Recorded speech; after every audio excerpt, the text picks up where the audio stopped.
दोस्तों नमस्कार। आप हैं विष्णु गुरु जी के साथ।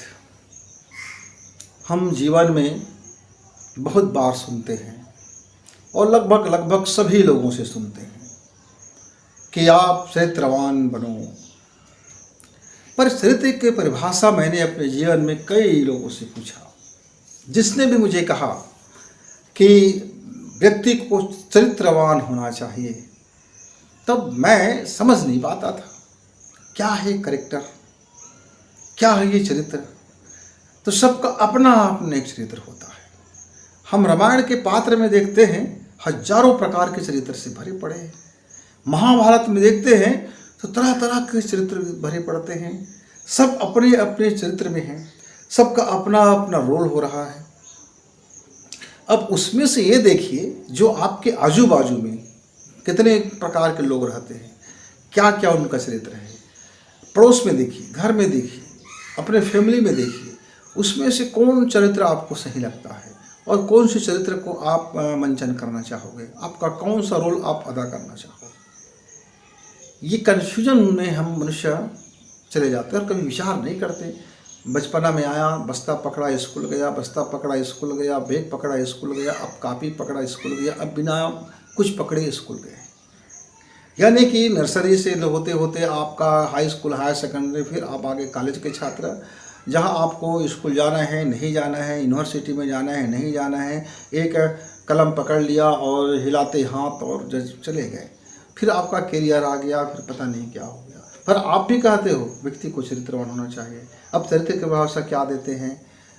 एक बार मेरी नानी ने कहा कि आप अपने रास्ते जाया करो, अपने रास्ता आया करो।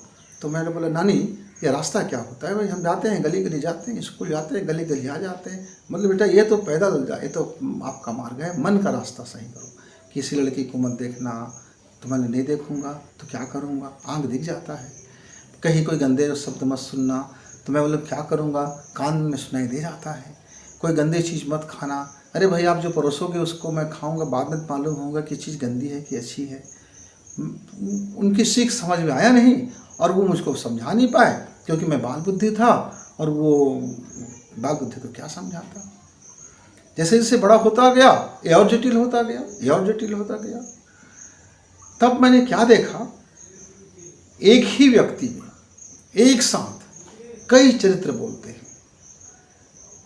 अभी बाहर के लोग से मिले, बड़े सज्जन भाव से मिले, बड़ा विनम्रता से मिले, बड़ी सज्जनता, बड़ा ईमानदार। बोले कि दुनिया में भ्रष्टाचार लोग हैं, ईमानदारों की भारी कमी है। हमने तो भाई कभी कोई बेईमानी नहीं किया, हमने तो भाई कभी कोई गलती नहीं किया, हम तो भाई किसी के लिए कोई बुरा नहीं चाहते, हम तो भाई कभी जलते नहीं हैं, हम तो कभी ईर्ष्या नहीं करते हैं। हम अरे वो दुनिया में उससे और एक निष्ठ चरित्रवान कोई होगा नहीं। मैं भौचक्का हो गया। मैं उस सज्जन को मैं देखता ही रह गया। मेरा उम्र उस समय 25 वर्ष का था। मेरी तो आंख फटी की फटी रह गई, मेरा दिमाग शून्य हो गया। मैंने इतना शुद्ध व्यक्ति भगवान ने मुझको इससे मिला दिया। वाह वाह, आज तो मैं इनके घर में रुकूंगा, रात भर रुकूंगा।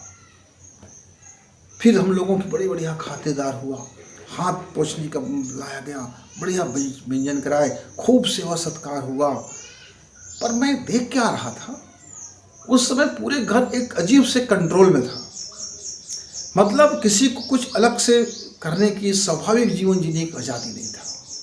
पूरा घर एक ऐसा कंट्रोल में था, जैसे ऐसा लग रहा था कि यहाँ हर एक चीज़ को एक बटन मिला हुआ है। जब तक वो बटन ऑन नहीं होगा कोई व्यक्ति हमारे सामने आकर के वो नहीं बोल सकता।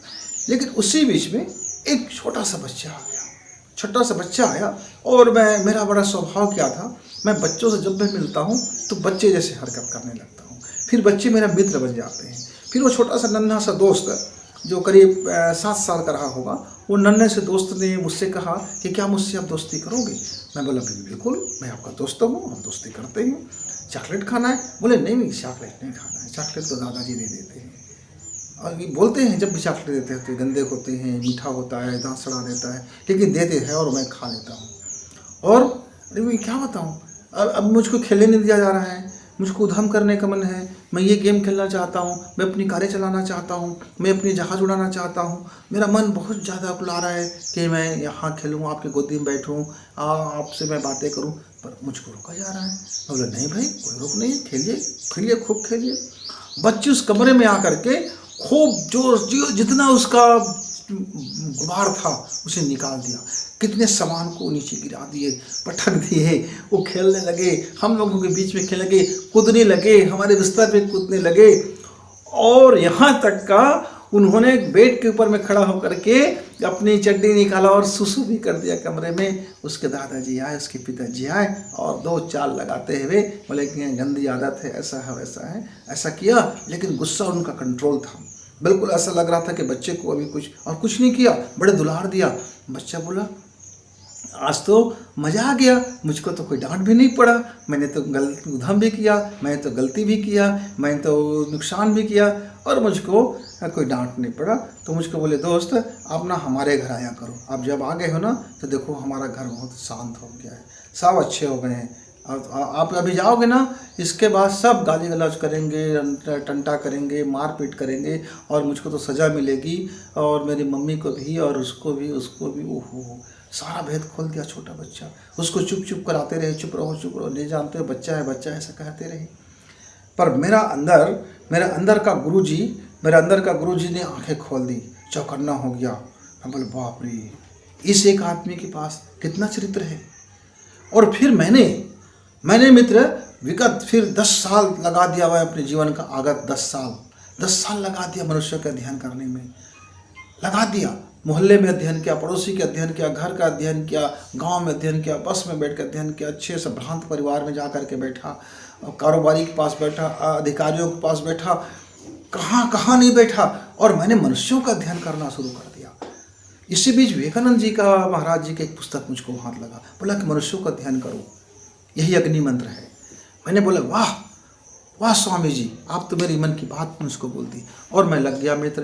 पर मैं देखता क्या हूँ, एक बड़ा उच्च अधिकारी 10 रुपए के रिश्वत के लिए भी अपनी चरित्र बदल दे, 1000 रुपये के लिए बदल दे, लाख रुपए के लिए बदल दे, करोड़ रुपये के लिए बदल दे। अच्छे से अच्छे व्यक्ति को मैंने देखा अपने चरित्र बदलते हुए, अपनी निष्ठा बदलते हुए, अपनी आस्था बदलते हुए, अपने नियम बदलते हुए, अपनी नीति बदलते हुए, सब मनी, चारों हाथ से नहीं, 10 हाथ से 20 हाथ से भुजाएं बना करके मनी कमाते रहो।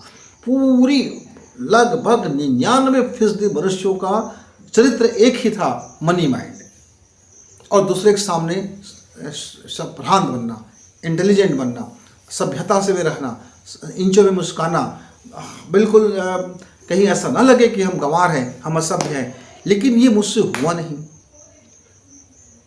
मैं बाहरी की ज़िंदगी दूसरा और भीतर की ज़िंदगी दूसरा, ये मेरे लिए बड़ी कठिनाई वाली बात हो गया। बड़ी नुकसान होता है मेरा, कई जगह जाता हूँ, बनता काम बिगड़ जाता है। कितने अधिकारियों ने मेरे साथ क्या क्या नहीं किया, मैं कहाँ, और मेरा क्रोध आवेश में भर जाता था। फिर मैं तो क्रोध में आकर के किसी को तो मैं लगा भी देता था। मैं पूरी ज़िंदगी में एक भयंकर टेंशन से गुजर गया। लेकिन उसी समय मैंने एक और दूसरा एक्सपेरिमेंट देखा। क्या देखा कि मैंने कुछ व्यक्ति को देखा जो वास्तव में जो उसकी जो अनुशासन था, जो नीति था, जो नियम था, वो सरल और सहज था। वह जो विचारधारा को लेकर जो जीवन जीता था, वही विचारधारा के सामने लोगों के साथ प्रकट होता, और उसी विचारधारा के अनुसार से उसने अपने करियर बनाया, और अपने उसी एक चरित्र में रहते हुए अपने करियर को छलांग लगा दी। तब मुझको समझ में आया कि आदमी इतना ज़्यादा मुखौटा लगा लेते हैं, इतना ज़्यादा अलग अलग जगह पे अलग अलग अपना चरित्र बना लेते हैं कि वो भूल ही जाता है कि उसका असली चरित्र क्या है।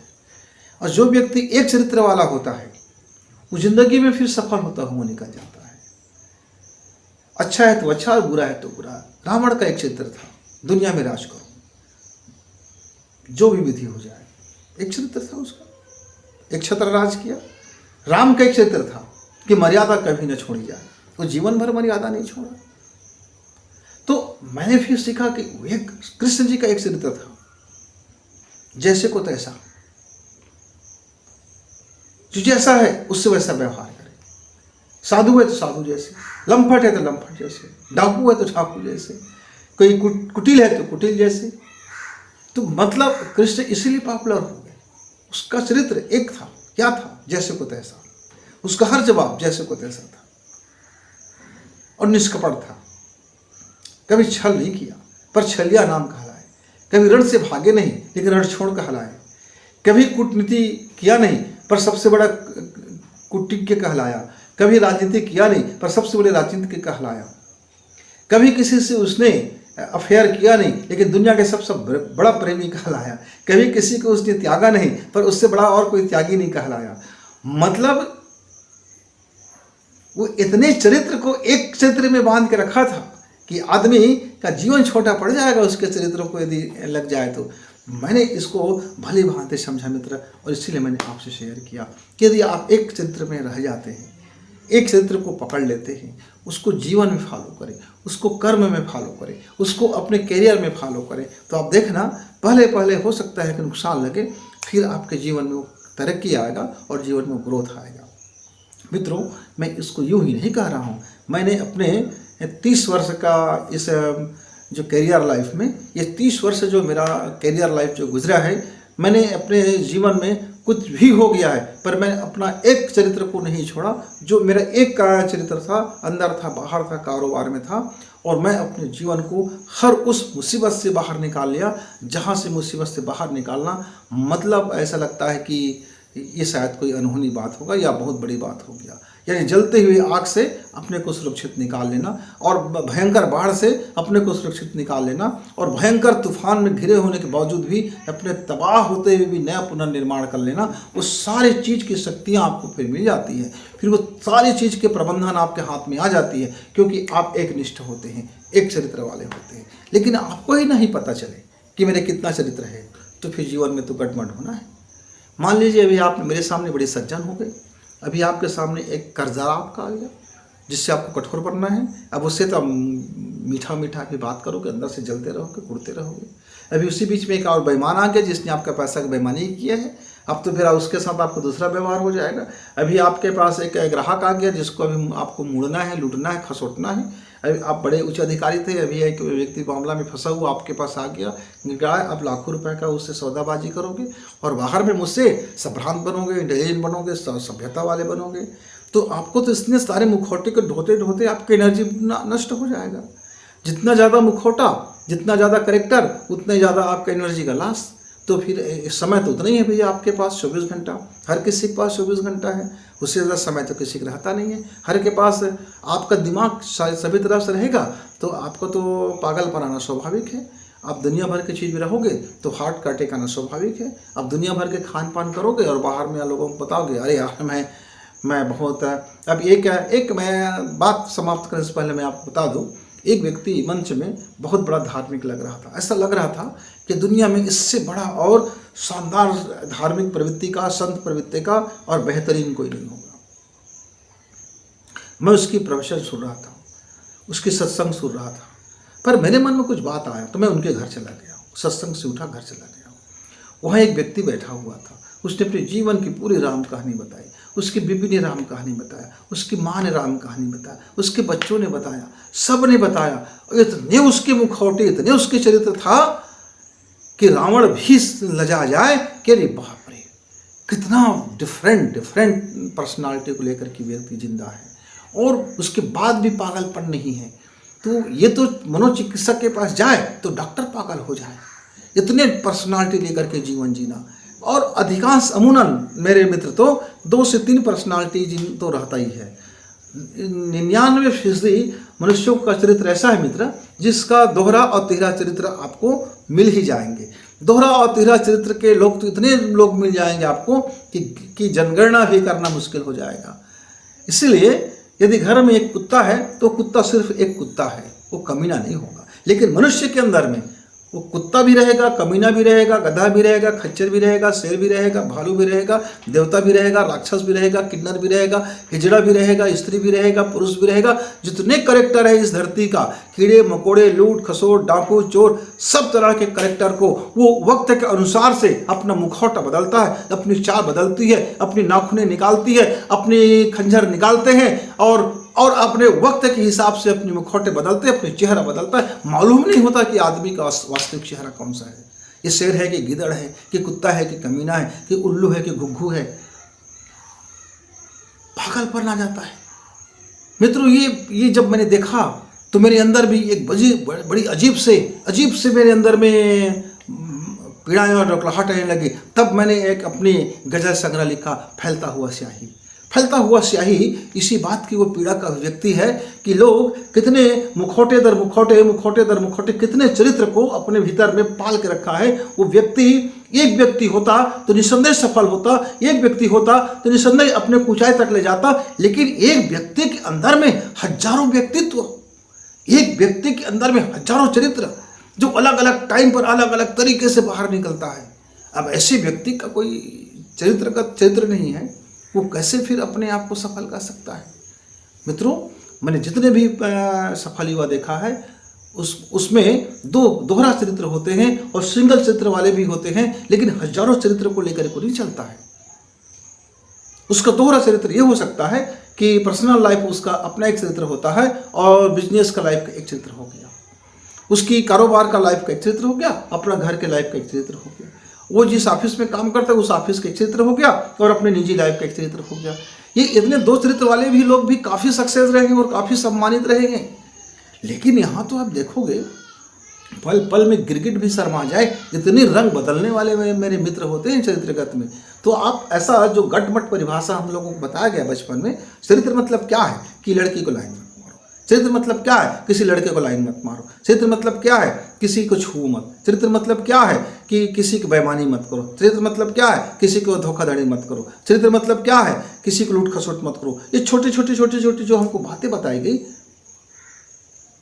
सिर्फ बताई गई, सामने में करके दिखाया नहीं गया, प्रैक्टिकल नहीं बताया गया। इसलिए ज़बानी हम लोगों को भी याद हो गया और जीवन में कोई उतार नहीं पाए और तमाम मुखौटे लगाते रहे जिंदगी में और बड़ा ये घालमेल होता गया। मित्र, तो एक समय अपने चरित्र को समझिए और अपने व्यक्तित्व को समझिए। जिस दिन आप एक चरित्र में अपने लाइफ को सेटल कर लोगे मित्र, उस दिन से सफलता, ग्रोथ आपके साथ साथ चलेगी।